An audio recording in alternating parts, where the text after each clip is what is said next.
जन समर्थन पूरा माहौल बदल रहा है। इसलिए ठीक कहा था दलाल साहब ने, अब भारत माता की जय की पार्टी है तो भारतीय जनता पार्टी है। गरीब आदमी, अंतिम व्यक्ति के लिए वाटर मैनेजमेंट का सबसे ज्यादा फायदा जो मनोहर लाल जी की सरकार में हुआ वो इस जिले को हुआ है, इस इलाके को हुआ है। जो भावांतर भरपाई की योजना इतनी आगे दलाल साहब के समय में आगे बढ़ी है, जो इन बागवानी फसलों का भी बीमा बढ़ा है, और जो हमने वादा करके हम सरकार में आए थे कि ओले पड़ेंगे तो सरकार के खजाने में पड़ेंगे, पाला पड़ेगा तो सरकार के खजाने में पड़ेगा, ये 8 सालों में हमने करके दिखाया है। 8,500 करोड़ रुपया किसानों के खाते में भेजकर अब आपके खेत में ओले पड़ते हैं तो तवा मुद्दा मारने की जरूरत नहीं पड़ती। जब अपनी माँ या घर में कोई बुजुर्ग महिला कहती थी भाई ओले पड़ रहे हैं, तावड़े से तवा मुद्दा मार दे, अब तो तवा मुद्दा मारने की अगर जरूरत पड़ती है तो सरकार के फाइनेंस सेक्रेटरी को पड़ती होगी कि भाई कम पड़े, मुआवजा ज्यादा ना देना पड़े। लेकिन सरकार ने 1,000 करोड़ से भी ज्यादा प्रति साल मुआवजा देके किसानों की को जोखिम फ्री करने का काम किया है। ऐसे अपने मुख्यमंत्री और अपने कृषि मंत्री परसों ही शाम को बैठे बैठे जो गाय पशुओं में बीमारी आई हुई है लंबीवाड़ी की, कैसे हम इस लंबी बीमारी से, इसके वायरस से निपटे और किस तरह से पूरे हरियाणा के पशुधन को स्वस्थ रखें, पशुओं की चिंता करते हुए तुरंत उस काम में जुट गए हैं। किसानों की चिंता इस सरकार की पहली प्राथमिकता है। मैं एक बात कहना चाहता हूं कि दिल्ली में मोदी जी की सरकार, हरियाणा में मनोहर लाल जी की सरकार, इससे पहले की सरकारों से तुलना कर लो। कोई ऐसी सरकार थी जिसने किसानों को किसान सम्मान निधि दी हो? ये पहली सरकार है जिसने किसानों को किसान सम्मान निधि दी है। कांग्रेसी भाई बात जरूर करते हैं स्वामीनाथन की, वो 8 साल तक रिपोर्ट दबाए बैठे रहे थे।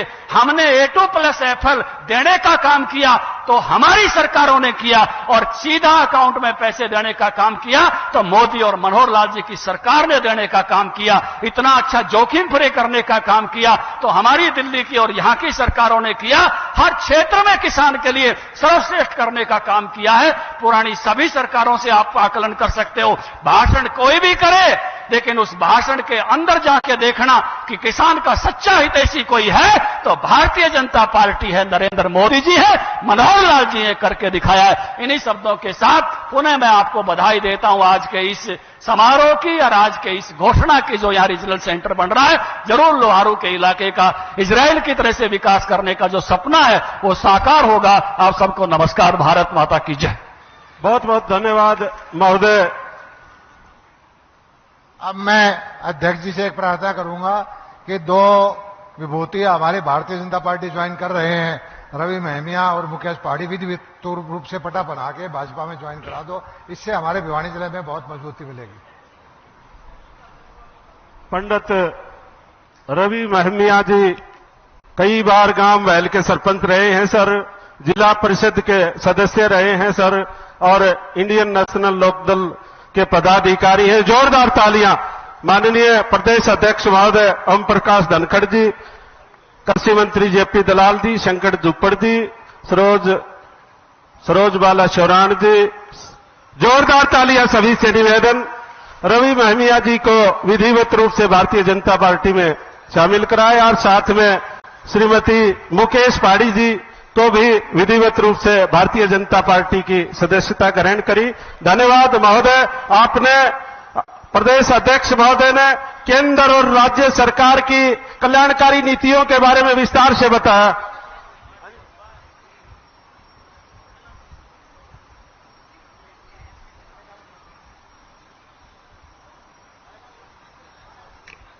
मैं निवेदन करूंगा भाई रामकेश जीवनपुरिया से एक बहुत बढ़िया भजन आप प्रस्तुत करें कि ये पशुधन की धूम पूरे देश में बात रही है। गाना शुरू करें भाई। पशुधन की धूम पूरे हिंदुस्तान में दिखाई दे रही है, हरियाणा की। हेलो, बोलिए भारत माता की। बिल्कुल पूरे जोश के साथ एक बार हाथ उठा करके और इस गीत को आप बड़ा एंजॉय करना खुशी के साथ। बोलिए भारत माता की। बहुत बहुत धन्यवाद। गाने का मजा ताली बजा के लेना है। हाँ जी बिल्कुल, साथ में रिस्पॉन्स करना है हर एक आदमी ने गाने के साथ।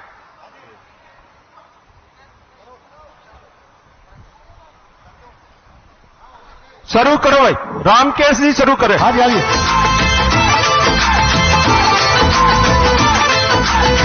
सब मिलकर के गाएंगे, सभी किसान भाई मिलकर के। पशुपालन में है कमा, दिन रात मेहनत करता है। मुर्रा लागी नंबर 1 पे दूध के टैंक भरता है। सारे दिल के सेवा कर रे बोले इनका काम रे।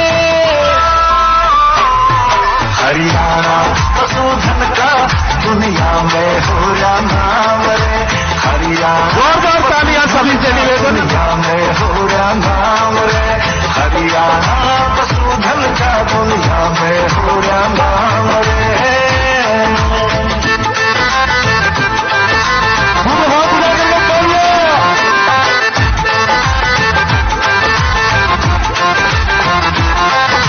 मुखुर और गढ़ घोटू के घर घर जाती खिलावे। दूध सूख गया खोला का जो कहनी आते पावे। बेटा भर के उनका फिर जनता दूर भगावे। जान न डाल के जोखिम में बीमारी से पशु बचावे। बीमारी से पशु बचावे। घर की धारा जानने लागे सारा इनको दाम रे। हरियाणा पशुधन का दुनिया में हो रहा नाम रे। हरियाणा पशुधन का दुनिया में हो रहा नाम रे। हरियाणा पशुधन का दुनिया में हो रहा नाम रे।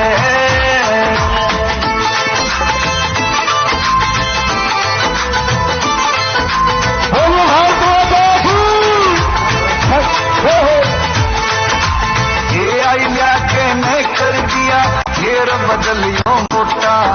लाखों में बिकने लगा यो मारा मुर्रा जोटा। नस्ल सुधर की पशुआ की दुख भाग गया यो छोटा।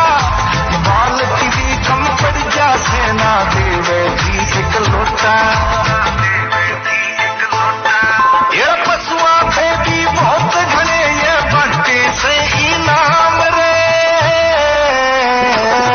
हरियाणा पशुधन का दुनिया में हो रहा नाम रे। हरियाणा पशुधन का दुनिया में हो रहा नाम रे। हरियाणा पशुधन का दुनिया में हो रहा नाम रे। तो आरोप की आवाज दिल्ली तक ताली बजा के जोरदार तालियां भाई सारे दिल्ली तक जोरदार ताली बजाएंगे और सभी मिलकर के गाएंगे। सभी से निवेदन है। सहयोग गया हरियाणा सरकार। पशुपालन मंत्री भी रहते सेवा में हरदम तैयार। और समय समय पे मुख्यमंत्री भी करते सोच विचार। बजट की कमी रही ना चाहे कितना हो जा भार। नई नई स्कीम और मेरे लावे से तमाम रे।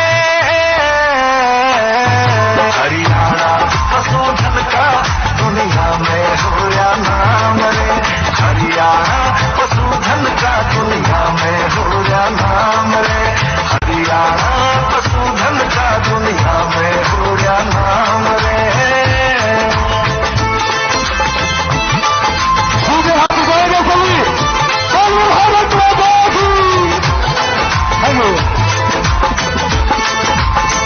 छड़ियों के सिमन देखे गायों पे दिया ज्यादा जोर। हरियाणा और साहिवाल का दुनिया के मामा क्या शोर। पशुपाल के हद करे कमाई हुए नहीं रहेगा कमजोर। दूध और लस्सी से हरियाणा किया होरी नारी तोड़। सुमीत पुनिया कनवाड़ा आज कर से गुणगान रे। हरियाणा पशुधन का दुनिया में हो रहा नाम रे। हरियाणा पशुधन का दुनिया में हो रहा नाम रे। हरियाणा पशुधन का दुनिया में हो रहा नाम रे। भारत माता की बहुत बहुत धन्यवाद। जोरदार तालियां। हरियाणा के पशुधन का दुनिया में हो रहा नाम रे। और हरियाणा का जोटा पूरी दुनिया में मुर्रा नस्ल का जोटा और भैंस प्रसिद्ध है, जो कि ब्लैक गोल्ड के नाम से जानी जाती है। माननीय मुख्यमंत्री महोदय के कुशल नेतृत्व में आज हरियाणा नए कीर्तिमान स्थापित कर रहा है और हरियाणा की गिनती आज विकसित प्रदेशों में हो रही है। हरियाणा ऐसा प्रदेश बन गया है कि जहां बिन मांगे गरीब को हक दिया जा रहा है और हरियाणा में सेवा का अधिकार नियम लागू करके और घर बैठे ही योजनाओं का, सरकार की योजनाओं का लाभ मिल रहा है। मैं ज्यादा समय न लेता हुआ गुजारिश और निवेदन करूंगा, गरीब किसान और मजदूर के सच्चे हितैषी, युवाओं को योग्यता के आधार पर रोजगार देने वाले, अंत्योदय की भावना से कार्य करने वाले, भ्रष्टाचार मुक्त सुशासन मुहैया करवाने वाले माननीय मुख्यमंत्री मेरी तरफ देख रहे हैं तो मैं ज्यादा समय नहीं लेगा। मैं गुजारिश करूंगा माननीय मुख्यमंत्री महोदय से कि वो आशीर्वचनों से अनुग्रहित करें। एक बार जोरदार तालियां माननीय मुख्यमंत्री महोदय के स्वागत में। बोलिए भारत माता की, बोलिए भारत माता की। मुख्यमंत्री मनोहर लाल जिंदाबाद, मुख्यमंत्री मनोहर लाल जी जिंदाबाद, प्रधानमंत्री नरेंद्र मोदी जिंदाबाद, प्रधानमंत्री नरेंद्र मोदी जी जिंदाबाद। एक बार माननीय मुख्यमंत्री महोदय के स्वागत में जोरदार नारे लगाएंगे। जोरदार तालियां सभी से निवेदन, जोरदार तालियां, दिल्ली तक आवाज जानी चाहिए।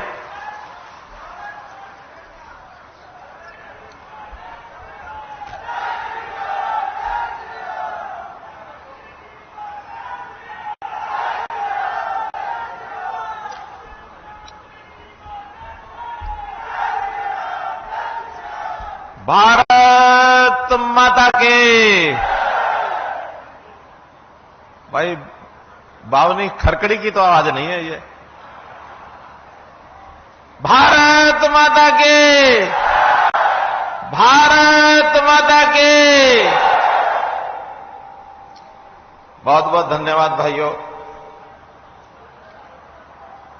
अब मैं कहां से शुरू करूं, कहां से न शुरू करूं,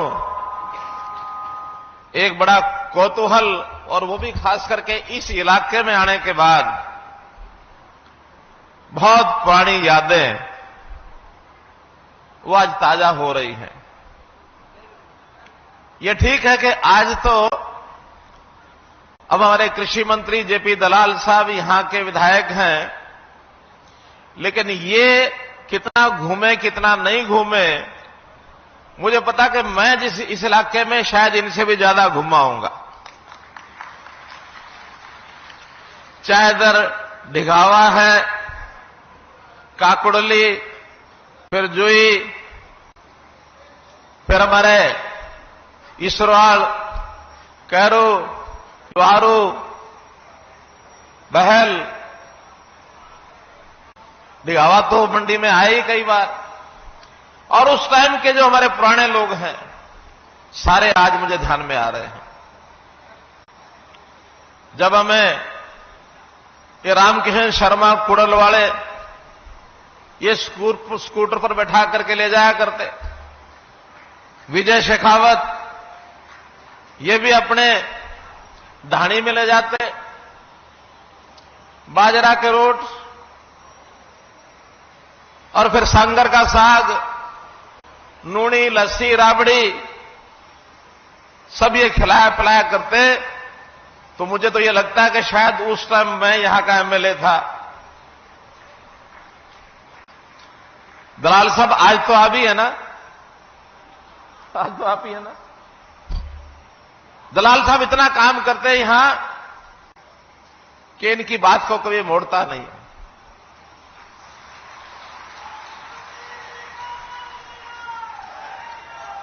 आज इन्होंने परिश्रम करके इतना बड़ा जनसमूह, जंगल में मंगल ये कर रखा है। इतने बड़े समूह में आज हमारे बीच में हमारे प्रदेश के बहुत जुझारू अध्यक्ष श्री ओम प्रकाश जी धनखड़, जिनको भी आपने सुना, हमारा सौभाग्य कि इनकी बात सुनने का भी आज हमको मौका मिला। खूब भागदौड़ करके पूरे प्रदेश में पार्टी के संगठन को मजबूती से आप खड़ा कर रहे हैं। और फिर क्या कहने हमारे सांसद चौधरी धर्मवीर सिंह जी, रोजाना कुछ ना कुछ नई बात हमको ये बताते हैं। वैसे तो बहुत लोगों को पानी का श्रेय जाता है, लेकिन इस इलाके में पानी लाने की मुहिम जितनी जोरदार तरीके से इन्होंने उठाई है, और मैं समझता हूं कि हमारी जो इरिगेशन की, सिंचाई की जो पॉलिसी है, उसका सबसे ज्यादा लाभ ये जो लोकसभा का क्षेत्र है वो सिवानी से लेकर के और ठेठ नांगल चौधरी तक पूरा जो बॉर्डर का इलाका है, टेल के आखिरी छोर तक पानी पहुंचाना, टेल तक पानी को लेके जाना, और फिर चाहे नहरें हैं, चाहे पाइपलाइन के द्वारा पानी पहुंचाने की बात है, चाहे खाड़ बनाने की बात है, चाहे लिफ्ट इरिगेशन का विषय है, माइक्रो इरिगेशन की बात है। मैं समझता हूं कि हरियाणा, दक्षिण हरियाणा में आंदोलन तो हमने 66 से पहले चलाया होगा, यहां अलग हरियाणा बनाने का। चौधरी बंसीलाल जी ने यहां नहरें, खाड़ें, रजवाए ये तो बहुत बढ़ा दिए थे, लेकिन पानी लाने का काम इस पिछले 50 साल में नहीं हो पाया था, जो अब इस 8 साल के अंदर हमने लाने का काम किया। तो भाइयों बहनों, आज बहुत सौभाग्य की बात है कि हमारे मंच पर दो विधायक भी बैठे हैं। भिवानी से घनश्याम जी सराफ हैं, चरखी दादरी से भाई सोमवीर सांगवान हैं, और हमें आशीर्वाद देने के लिए आज हमारे हरियाणा के वरिष्ठ नेता, जिन्होंने हरियाणा में भारतीय जनता पार्टी को खड़ा करने के लिए प्रदेश के कौन से गांव में, कौन से कोने में नहीं गए, हमारे पूर्व शिक्षा मंत्री, पूर्व अध्यक्ष श्री रामविलास जी शर्मा। और पहले तो हम इनको कहा करते थे कि महेंद्रगढ़ जिले के रहने वाले हैं, लेकिन अब तो कुछ दिनों से इन्होंने अपना डेरा ठिकाना महेंद्रगढ़ जिले में न रख करके एकदम भिवानी जिला और महेंद्रगढ़ जिला, इसके बीच में सतनाली में लेके आ गए हैं। तो लुहारू सतनाली कोई अंतर नहीं है, बाड़ा सतनाली में भी अंतर नहीं है। तो ये तो हमारे अपने सांझले हैं। इनकी देखरेख में भी हमने पार्टी का बहुत काम आगे किया है, इनका आशीर्वाद हमको मिला। फिर 3 विश्वविद्यालयों के आज कुलपति, वाइस चांसलर, ये हमारे बीच में यहां आए हैं। चौधरी चरण सिंह कृषि विश्वविद्यालय, डॉक्टर BR कंबोज, वो हमारे बीच में है। महाराणा प्रताप बागवानी विश्वविद्यालय जो करनाल में है, और जिसका एक केंद्र आज यहां स्थापित किया जा रहा है, ऐसे उनके कुलपति प्रोफेसर समर सिंह जी हैं। और लाला लाजपत राय पशु विश्वविद्यालय, पशु चिकित्सा विश्वविद्यालय, लुवास जिसको हम कहते हैं, उनके कुलपति डॉक्टर विनोद कुमार वर्मा, वो भी आज हमारे बीच में उपस्थित है। बहुत ही विभागों, कई विभागों के अधिकारी भी यहां आए हैं। मंचासीन हमारे वरिष्ठ अन्य सब नेता, कार्यकर्ता, और अलग अलग गांवों से। अच्छी बात यह है कि बहुत कोई बड़े दूर दूर लोगों को भेज करके आपको बुलाया, ऐसा नहीं है, बल्कि दलाल साहब बता रहे थे केवल व्हाट्सएप मैसेज दिए और 3 दिन 4 दिन की सूचना में आप सब लोग आए। मैं आप सबका बहुत ही अभिनंदन और स्वागत करता हूं। भाइयों बहनों, कमलेश भोड़ुका जैसा बताया, वो भी हमारे बड़े पुराने साथी। इन्होंने भी हमारे जेजेपी के, बीजेपी के जिलाध्यक्ष भी यहां आए हुए हैं, बहुत कार्यकर्ता आए हुए हैं, सबका नाम लेना संभव नहीं है। तो आज तो मैं इतना ही कहूंगा कि इस अवसर पर जो ये खेती के लिए, पशु चिकित्सा के लिए जो 2 नए जो आयाम यहां खड़े किए जा रहे हैं, 2 अनुसंधान केंद्र बनाए जा रहे हैं, और साथ ही आज 224 करोड़ रुपए के 16 परियोजनाएं, उनका उद्घाटन और शिलान्यास यहां किया गया है। इस अवसर के ऊपर आपको बहुत बहुत बधाई, बहुत बहुत शुभकामनाएं। भाइयों बहनों, जैसा हम जानते हैं, जब इस देश में अनाज की कमी आई थी तो इस उत्तर भारत ने, खास करके हरियाणा, पंजाब का भी नाम ले सकते हैं, यहां के किसानों ने हरित क्रांति इसके माध्यम से और पूरे देश के अन्न संकट को खत्म किया था, भरपूर अनाज पैदा किया, अपने देश के लोगों का पेट भरने का काम ये हम लोगों ने किया और इतना पैदा कर दिया कि अब तो सरप्लस होने लग गया। गोदामों में पड़ा पड़ा खराब भी हो रहा, खाया नहीं जाता है। कोविड के दिनों में मुफ्त खूब बांट लिया, उसके बाद भी अनाज खत्म नहीं है, बल्कि कुछ देशों में अब हम अपने अनाज को एक्सपोर्ट भी करने लग गए हैं। ये बहुत अच्छी सारी बातें हुई, लेकिन एक बात ऐसी भी हो गई, जाने अनजाने में वो हमने थोड़ा सा कष्ट झेलना भी शुरू किया कि हमने उसकी क्वांटिटी, उसका यानी मात्रा तो उसकी बढ़ा दी, अनाज तो बहुत पैदा कर दिया, लेकिन उसका जो गुणवत्ता है, उसकी क्वालिटी है, वो गिर गई। और वो इसलिए गिरी कि हमने जो खाद है, केमिकल का खाद, जो हमारा यूरिया है, पोटाश है, डीएपी है और इस तरह के जो खाद हमने डाले हैं, पेस्टिसाइड्स डाले हैं, उसके कारण से अनाज की क्वालिटी खराब हुई और कुछ ना कुछ जाने अनजाने में हमारे शरीर को रोग भी लगने लग गए हैं, प्रदूषण भी पैदा हो गया। तब यह ध्यान में आया है कि नहीं, हमको थोड़ा सा दिशा बदलनी पड़ेगी। अनाज भले थोड़ा कम हो जाए, लेकिन अच्छी क्वालिटी का होना चाहिए। हां, जब अच्छी क्वालिटी का होगा तो कम होने के बाद भी उसका भाव ज्यादा मिलेगा, आमदन पहले से ज्यादा हो जाएगी। और अनाज के बजाय यदि हम फल हैं, सब्जियां हैं और इस प्रकार के किसान की आय के साधन अगर बढ़ाएंगे, मछली पालन का काम है, मधुमक्खी पालन का काम है, खुंबी का काम है, इस प्रकार के अगर कामों में आगे बढ़ेंगे तो बिना जमीन के भी, जमीन कम होने के बावजूद भी किसानों की आमदन बढ़ जाएगी। इस प्रकार का हमारा एक सारे प्रदेश में तो है ही है, देश भर में भी इस प्रकार का काम नरेंद्र मोदी जी ने आह्वान किया है कि हमको थोड़ी दिशा बदलनी चाहिए। हरियाणा में इसकी हम पहल कर रहे हैं और हरियाणा की पहल के नाते हमने बागवानी और पशुपालन इस पर जोर दिया है। हमने ही आने के बाद महाराणा प्रताप बागवानी विश्वविद्यालय इसकी स्थापना की कि बागवानी का काम बढ़ाओ, उसके लिए जिस प्रकार की सहायता चाहिए, सब्सिडी चाहिए, अच्छा बीज चाहिए, अनुसंधान केंद्र चाहिए और कहीं खराबा हो जाए तो उसका मुआवजा भी भरपूर देंगे। तो इस प्रकार से बागवानी के काम को आगे बढ़ाना शुरू किया। पशुपालन का काम हमने बढ़ाना शुरू किया है।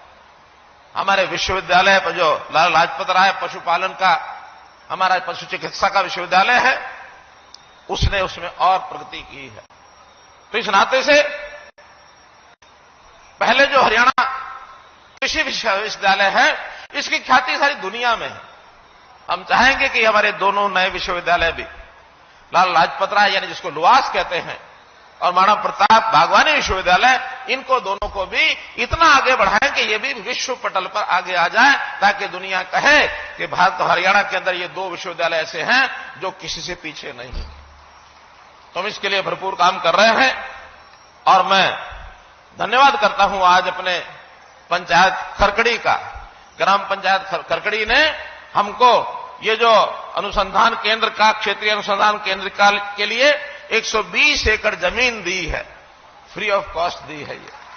और इस जमीन के लिए हम इनका बहुत बहुत धन्यवाद करते हैं। ये जो यहां केंद्र बनने वाला है, इस केंद्र पर 39 करोड़ रुपए की लागत आएगी और 2 वर्ष में ये तैयार हो जाएगा। तो भाइयों बहनों, अभी नए जो ये केंद्र खोल रहे हैं, इसका आह्वान प्रधानमंत्री जी ने 15 अगस्त को किया था। 15 अगस्त को उन्होंने कहा था, देखिए देश में एक नारा पहले चलता था, जय जवान, जरा जवाब मिलेगा तो अच्छा लगेगा, जय जवान जय जवान। कुछ दिन के बाद उन्होंने एक बात दी थी कि इसके साथ एक शब्द और जोड़ा जाए, वो था विज्ञान।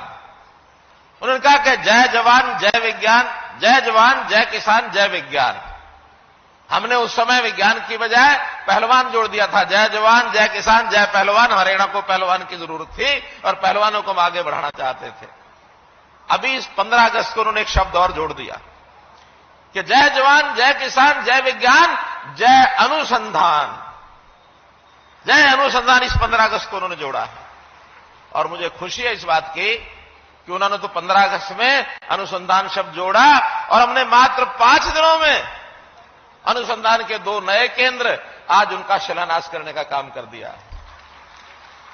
अनुसंधान जिसको रिसर्च कहते हैं, रिसर्च का काम भी जितना ज्यादा हमारी संस्थाएं करेंगी उतना हम देश और दुनिया के अंदर अपने ज्ञान को बढ़ा सकते हैं, हम उसमें अपना नाम ये आगे कमा सकते हैं। तो मित्रों, जैसा ये मैंने बताया कि ये बागवानी का ही उत्कृष्टता केंद्र यहां खोला जा रहा है, इसी प्रकार आज ही एक शिलान्यास किया गया है, वो है हरियाणा पशु विज्ञान केंद्र बहल। वो भी 9 एकड़ जमीन पर लगभग 9 करोड़ रुपए की लागत से और आगे 2 सालों के अंदर तैयार होगा। अब किसानों के लिए पशु ये पशु नहीं है बल्कि उसके सुख दुख का साथी है। दुधारू पशु ये हमारी आजीविका का साधन बनता है। आज दूध भी हरियाणा के अंदर पर्याप्त मात्रा में है। हम देश में दूसरे स्थान पर हैं दूध उत्पादन में। प्रति व्यक्ति दूध उत्पादन लगभग 1150 ग्राम यहां होता है। हमारे से थोड़ा सा ज्यादा पंजाब है। हमने अपने इस बार विशेषज्ञों को कहा है कि नहीं, इस पर जोर लगाओ, हम अगले साल तक नंबर 1 पर कैसे जा सके। दूध उत्पादन थोड़ा सा बढ़ाने से केवल 1 लाख लीटर प्रतिदिन हम बढ़ा लेंगे, हम नंबर 1 पर आ जाएंगे। 1 लाख का मतलब केवल 7000 पशु दूध वाले और हम बढ़ा लें, 15 किलो एक देगा तो 1,05,000 लीटर, ये प्रतिदिन बढ़ जाने से ही हम नंबर पे 1 पर आ सकते हैं। और इसके लिए हमने काम शुरू कर दिया है। अभी जो गरीब परिवार हैं उनको हमने रोजगार मेलों के माध्यम से कहा कि परिवार का एक आदमी आओ, कोई काम अच्छा करो, आपकी आमदन बढ़ जाए।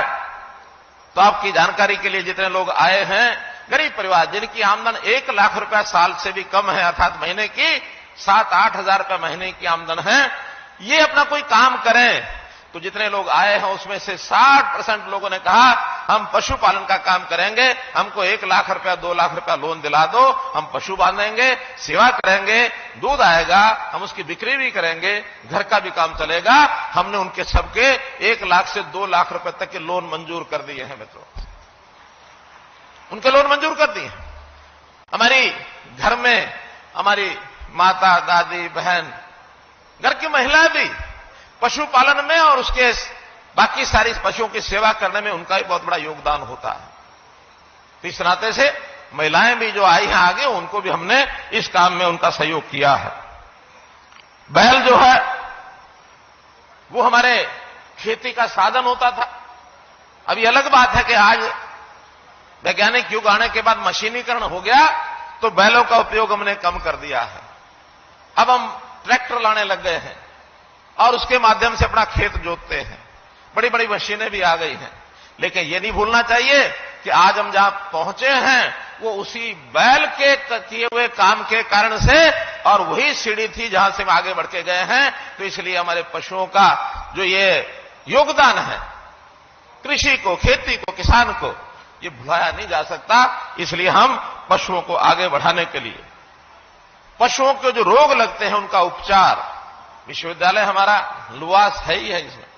मैं इसमें एक जानकारी आपको देना चाहता हूं। आजकल जैसे मनुष्यों में, आदमियों में कोविड आ गया था, कोरोना आ गया था, ऐसे इन दिनों एक बीमारी पशुओं में आई हुई है, LSD जिसको कहते हैं, लंपा त्वचा रोग। लंपा त्वचा रोग ये हरियाणा में धीरे धीरे फैल रहा है। देश के बाकी कोनों में भी इससे समाचार आ रहे हैं। लेकिन इसकी रोकथाम के लिए हम सब किसानों को ध्यान रखना पड़ेगा कि अगर किसी पशु को टेस्टिंग के बाद या जो उसके लक्षण होते हैं वो लक्षण दिखाई देते हैं, उस पशु को बाकी पशुओं से अलग बांधना शुरू करो।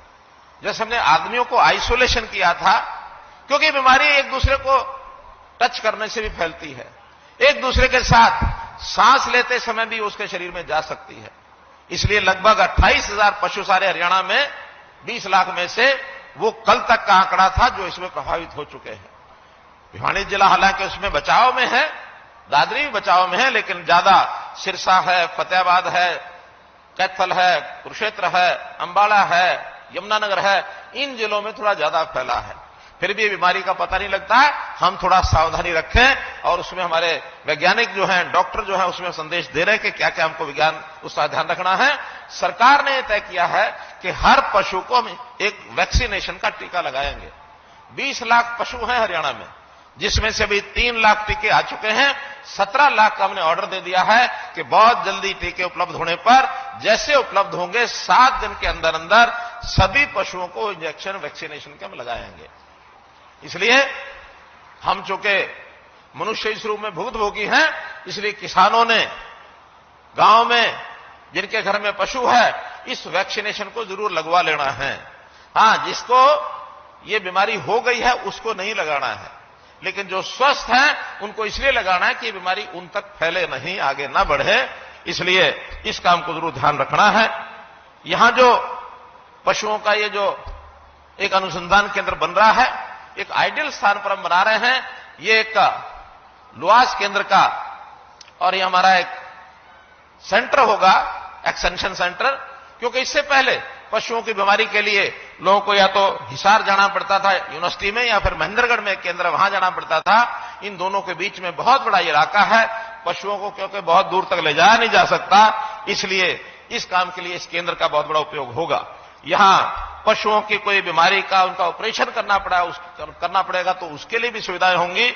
यहां पर डायग्नोस्टिक लैब होंगे, एक्सरे मशीन होगी, और ब्यात वाले जो पशु होते हैं, प्रसूति का केंद्र वो भी होगा। तो इस हिसाब से ये सब काम भी है। जैसा मैंने बताया कि फिशरीज, मछली पालन एक बहुत बड़ा व्यवसाय ये हरियाणा में होने जा रहा है, और हमारे कृषि मंत्री दलाल साहब ने इस पर पूरा जोर लगा रखा है कि हमने अगले साल तक जितना भी हमारा इस समय फिशरीज का काम है इसको कैसे डबल किया जाए। तो इसके लिए गढ़वा गांव में ही एक 32 एकड़ में नया फिशरीज का उत्कृष्टता केंद्र यानी एक्सीलेंस सेंटर ये बनाने की मंजूरी हमको मिल गई है। इसके लिए केंद्र से हमको 30 करोड़ रुपया मिलने वाला है। इसलिए गढ़वा गांव की पंचायत का भी मैं धन्यवाद करता हूं, उन्होंने भी अपनी 30 एकड़ जमीन ये सरकार को देने का वायदा कर लिया है। मित्रों, मैं यही बताऊंगा कि अब आगे जमाना ऐसा आ रहा है, बागवानी हो या पशुपालन हो, इसको बढ़ावा देना है हमको। और अगर कृषि मोटा अनाज या बाकी अनाज उसकी फसल थोड़ी कम भी होती है तो चिंता मत करें। कारण क्या कि हमारी आमदन अब बागवानी से ज्यादा बढ़ेगी, पशुपालन से ज्यादा बढ़ेगी, और ये हो भी रहा है। पिछले 10 सालों का हिसाब लगाएं तो हमारा कृषि का क्षेत्र घटा है, बागवानी का बढ़ा है, और इस प्रकार से पशुपालन का क्षेत्र ये भी बढ़ा है। बागवानी तो अभी हमारे 7% इलाके में ये बागवानी होती है। 80 लाख एकड़ हमारी जमीन है, अभी 5.5 लाख एकड़ में और बागवानी होती है। लेकिन हम 2030 तक आने वाले 8 साल के बाद इस 7% को 15% करने वाले हैं, और 15% करना है तो हमको बहुत सी उनको सुविधाएं भी देनी है। धान के स्थान पर बागवानी की जाए, इसके लिए विशेष योजना बनाई। हालांकि इस इलाके में धान नहीं होता, लेकिन हरियाणा में जहां भी धान छोड़कर अगर बागवानी पर कोई आएगा तो उसको लगातार 3 साल तक 7,000 रुपया किले का उसको हम देंगे, 7,000 किले का देंगे। और जो बागवानी की योजनाएं वो अलग होंगी। ये तो इसलिए कि उसमें पानी यानी धान में पानी की खपत ज्यादा होती है, धान नहीं लगाएंगे तो पानी बचेगा। पानी बचाने के लिए हम 7,000 रुपया एकड़ का उनको दे रहे हैं। जो बागवानी लगाएंगे उसके लिए अलग से सब्सिडी वो जो मिलती है वो आपको दी जाएगी, और उसमें वृक्षारोपण कोई करेगा तो 75,000 रुपया प्रति हेक्टेयर की सब्सिडी उन्हें तय की है। 75,000 रुपया अर्थात 30,000 रुपया एकड़ ये सब्सिडी पर्याप्त होती है। जिसे पेड़ लगाने हैं तो पेड़ लगाने का काम करें। हम इसी प्रकार से प्रधानमंत्री जी ने आह्वान किया था, ड्रैगन फ्रूट की खेती करेंगे, इसमें भी लाखों रुपए का। खजूर के पेड़, इसमें भी लाखों रुपए प्रति हेक्टेयर का। इसकी स्कीम हमारी बनी है जो सब्सिडी देंगे, अर्थात इस पर भी ड्रैगन फ्रूट जहां हो सकता है, एक फल होता है ड्रैगन फ्रूट, वो विदेश में उसका एक्सपोर्ट भी होता है।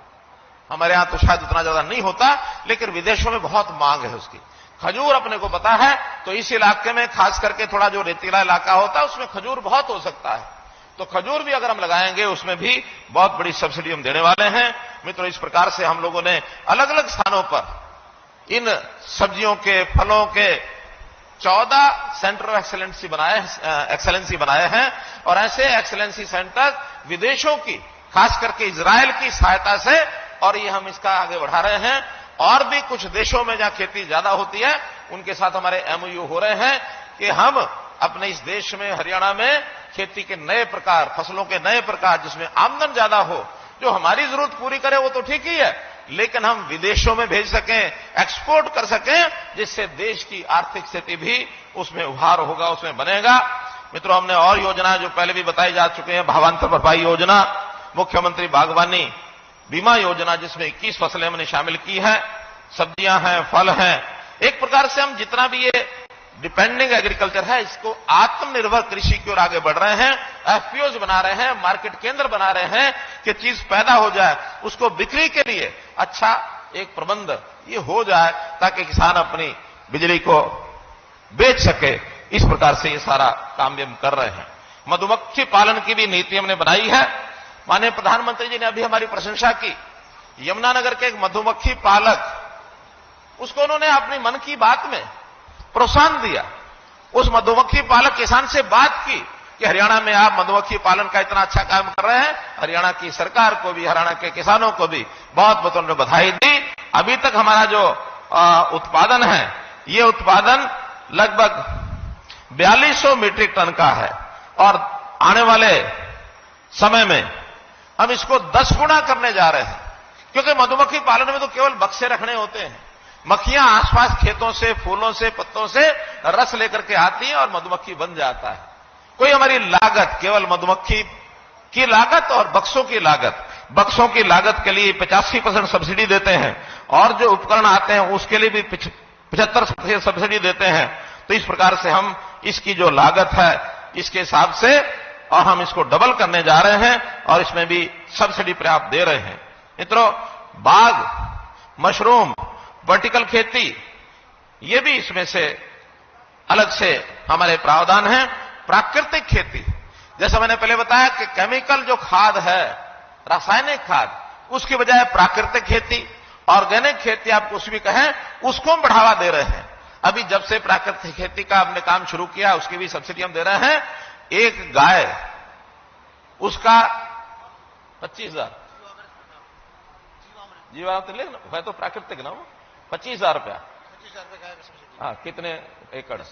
देसी गाय के लिए जो किसान प्राकृतिक खेती करेगा, उसको देसी गाय के लिए 25,000 रुपया का अनुदान, ये हमने उसकी घोषणा की है कि 25,000 रुपये गाय की कीमत के हम देंगे, और साथ में 4 बड़े ड्रम जो उसके उपयोग में आते हैं वो भी हम देंगे। तो ऐसा खर्च करने के लिए प्रारंभिक प्राकृतिक खेती के आधार पर वो पैसा हम दे रहे हैं, ताकि लोग उस पर आए। लगभग 2800 किसानों ने अपने आप को उसमें रजिस्टर कर लिया है। दूध के लिए, यानी दुधारू पशुओं के लिए भी, जैसे किसान के लिए किसान क्रेडिट कार्ड हमने दिए हैं, ऐसे ही पशु किसान क्रेडिट कार्ड एक नई योजना चलाई है कि किसी को पशु खरीदना है या पशु को पालना है, इसके लिए भी हम किसान क्रेडिट कार्ड दे रहे हैं। 42,000 किसान पशु क्रेडिट कार्ड ये जारी हो चुके हैं, और इसमें और भी किसानों को हम आह्वान करते हैं कि वो इसके ऊपर और आगे बढ़ें, आगे आए। तो मित्रों, इस प्रकार से बीमे की जो योजना, ये भी हमने दोबारा शुरू की है कि कोई पशु अगर मानो किसी कारण से उसकी मृत्यु होती है, तो उसके बीमे की पैसे की राशि, उसकी कीमत, वो भी किसान को मिले। ऐसे 3,40,000 किसानों ने पशुओं का बीमा ये भी कराया है, और मैं कहता हूं ये बीमा भी सबको कराना चाहिए। थोड़ा सा पैसा लगता है, लेकिन इसके कारण से किसान सुरक्षित हो जाता है। जैसे अभी ये लंपी की बीमारी ये जो आई है, अभी तक इसमें 200 पशु इनकी मृत्यु हो चुकी है। तो मेरा कहना है कि अगर ये बीमा होगा तो किसान के ऊपर आर्थिक बोझ नहीं पड़ता है, तो इन सब चीजों को करें। कहने को तो बहुत से विषय हैं, लेकिन बार बार ये आ रहा है कि हमने बहुत सी मांगे रखी है, उनका क्या किया। उन मांगों से पहले एक विषय जो मुझे आते ही नीचे जानकारी मिली, कुछ लोग यहां मिले हैं, उन्होंने कहा कि हम नायक जाति से हैं और नायक, हेड़ी या इस प्रकार की कुछ जातियां, उसमें से कुछ तो अनुसूचित जाति में है पहले से, लेकिन नायक नाम से जो ये जाति है वो अनुसूचित जाति में नहीं है, बैकवर्ड क्लास में है। जबकि वो भी बहुत ही गरीब लोग हैं, उनके पास भी कोई साधन इतने नहीं है अपने काम करने के लिए, या उनकी आमदनी इतनी नहीं है। उनकी फरमाइश है, उनकी डिमांड है कि हमको भी अनुसूचित जाति में जोड़ा जाए। मैं बताना चाहता हूं अपने नायक समाज के बंधुओं से कि मेरी केंद्र में भी बात हुई है, क्योंकि एक सरकार काम जो केंद्र सरकार ने करना है, हमने नहीं करना है। हमने डीओ लेटर पहले भी लिखा है, मेरी बात भी हुई है। अगले 1 महीने के बाद मैं केंद्र सरकार के लोगों के साथ मीटिंग भी करूंगा कि नायक समाज हमारे यहां का, हरियाणा का, मुझे बाहर का पता नहीं है, क्योंकि ऐसा कहते हैं कि महाराष्ट्र में नायक समाज बहुत अच्छे स्तर पर है, उनके तो वहां मंत्री, मुख्यमंत्री भी बनते रहे नायक समाज के, लेकिन हमारा नायक समाज बहुत गरीब और सामान्य समाज है, इसलिए उसको अनुसूचित जाति में जोड़ा जाए। इसलिए हरियाणा सरकार उनके पीछे खड़ी है। जरूर हम इसमें अपनी ओर से पूरा प्रयत्न करके उनकी इस मांग को पूरा कराएंगे। मित्रों, एक मांग पत्र यहां दलाल साहब ने भी दिया है, कुछ मांगे हमारे सांसद महोदय ने भी दी हैं। तो इस नाते से बहुत सी मांगे ऐसी हैं कि जिनकी अभी डिपार्टमेंट से सूचना भी नहीं मिली है, लेकिन जो डिपार्टमेंट से सूचना मिल गई है वो तो मैं घोषणा कर रहा हूं। जो नहीं मिली है उसकी फिजिबिलिटी जैसे ही आएगी तुरंत उसको लागू करेंगे। जो आई हैं उसमें पीडब्ल्यूडी की और 14 सड़कें, अब ये कुल 26 करोड़ रुपए की हैं। 2 करोड़ से लेकर और 4, 4.5, 8 करोड़ की भी एक है। इंदी वाली अलुद्दीनपुरा सबसे बड़ी इसी में यह है। फिर सुरपुरा कला, सुरपुरा खुर्द, सिधड़वा, गोपालवास मंडोली, फिर Khora to Singhani, Kural to Dhabdhani, Kural Bardu China road, Bithan to Chaharkala, Chahar Khurd से पाजू, ढाणी बगेसरा, ढाणी पैरलाल से ढाणी मिट्टी, झुप्पा खुर्द के अपोजिट जो रोड है, Dhani Dhirja approach road, Jhuppa Khurd approach road है, Patodi Siwani road, Bhera to Garhwa, Jhupa Bahal, Obra, Kairu Lohani road. इस प्रकार की ये सड़कें हैं 60 किलोमीटर की, 26 करोड़ रुपए की, ये सब मंजूर की जाती हैं। मार्केटिंग बोर्ड की जो सड़कें हैं भिवानी डिस्ट्रिक्ट की, चाहे वो नई सड़कें हैं चाहे वो स्पेशल रिपेयर की हैं, 32 तो नई सड़कें हैं 106 किलोमीटर की, और स्पेशल रिपेयर है 22 सड़कों की 103 किलोमीटर, और जो थोड़ी बहुत रिपेयर भी है जिनकी, वो भी लगभग 100 किलोमीटर हैं। तो ऐसे सब मिलाकर 20 करोड़ रुपए, 20 और 15 और 48, 63 और 20, 83 करोड़ रुपए की सड़कें ये मार्केटिंग बोर्ड ने मंजूर कर दी हैं। ये भी बनाना शुरू करेंगे। मित्रों, पंचायत विभाग की ओर से गांव में जिम लगाने की एक मांग रखी गई है। उसमें मेरा कहना है कि जहां पार्क कम व्यायामशाला पहले घोषित हो चुके हैं, इससे विधानसभा में लगभग 25 के आसपास है, उसमें कुछ काम हो गया, कुछ अधूरा है, बीच में किन्हीं कारणों से उस पर ध्यान हट गया था, लेकिन अब दोबारा से मैंने कह दिया कि उन सब पार्क कम व्यायामशाला में 2 एकड़ जमीन पर पार्क भी बनाएं, एक शेड भी बनाएं ताकि योग हो सके, और वहां पर जिम, ओपन जिम भी लगाएं ताकि बच्चे, नौजवान, लड़के लड़कियां सब आकर के अच्छे जिम के माध्यम से अपना वर्जिश व्यायाम कर सकें। ऐसे ही कुछ गांव के सामुदायिक भवन ये बताए गए हैं, इसको भी डिपार्टमेंट को हमने भेजा है। स्वास्थ्य विभाग में कई पीएचसी, सीएचसीज हैं, कुछ की नई बिल्डिंग है। डिपार्टमेंट को कहा है कि जल्दी से वो भेजें और जहां जहां आवश्यकता है उसको सबको और भेजें। जैसा मैंने बताया, सिंचाई विभाग की सबसे ज्यादा अगर खर्च किसी एक जिले में किया गया है तो वो भिवानी जिले में किया गया, सिंचाई विभाग के ऊपर सबसे ज्यादा।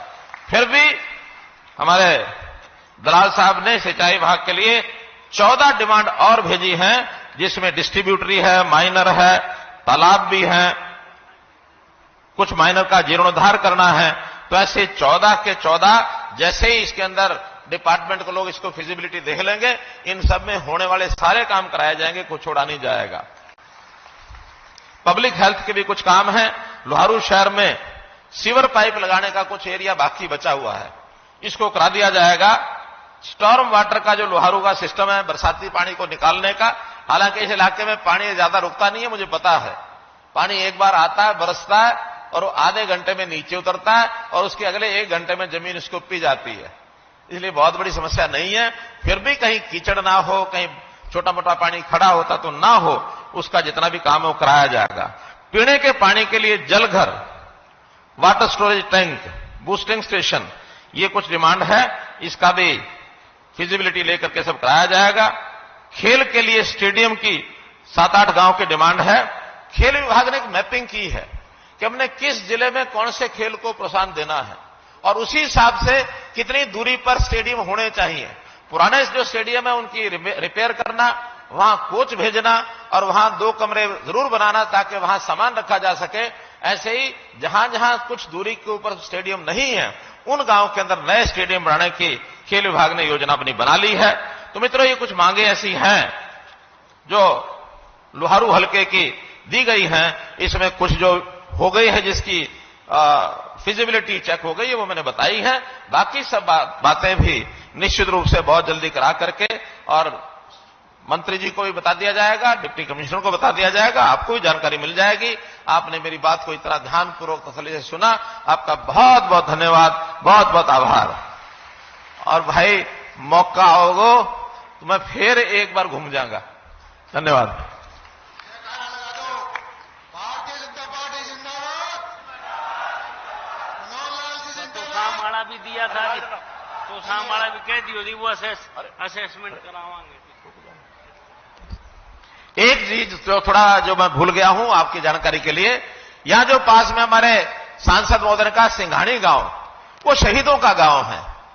1938 में वहां बहुत बड़ी संख्या में आजादी से पूर्व लोगों ने शहादत दी थी। वहां भी उस गांव में जहां भी कोई जगह उपलब्ध होगी, एक अच्छा शहीदी स्मारक ये बनवाया जाएगा ताकि उसके वहां के लोग उन शहीदों को हर वर्ष वहां याद कर सके। ये भी मैं घोषणा करता हूं। धन्यवाद।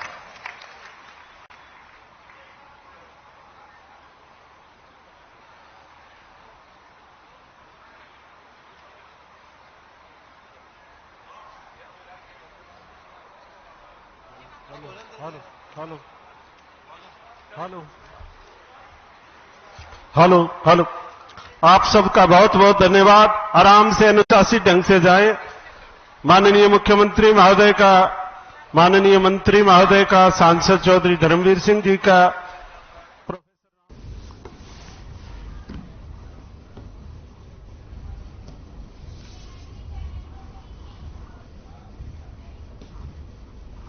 तो आप सीएम मनोहर लाल खट्टर को देख रहे हैं और यहां पे बहुत लोगों ने पानी का आश्रय दिया है, जिसके बाद सीएम मनोहर लाल भवानी ने ये दौरा किया है और सीएम मनोहर लाल को हम इस वक्त आपको लाइव दिखा रहे हैं, जहां से वो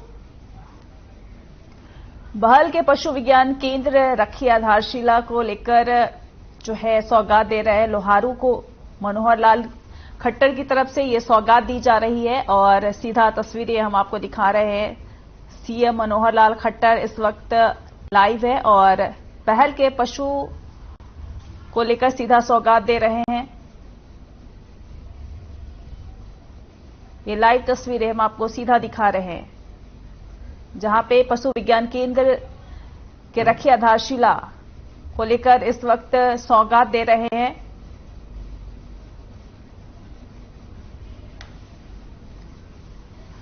तो बड़ी खबर हम आपको बता दो, लोहारू दौरे पर सीएम मनोहर लाल खट्टर है और रीजनल अनुसंधान केंद्र को लेकर सौगात दी है। 5 सितंबर को शिक्षक दिवस पे ये सौगात देंगे, जहां पे लोहारू दौरे पर सीएम मनोहर लाल खट्टर है। बड़ी खबर हम आपको बता रहे हैं, लोहारू दौरे पर सीएम मनोहर लाल खट्टर है और रीजनल अनुसंधान केंद्र में रखी है आधारशिला।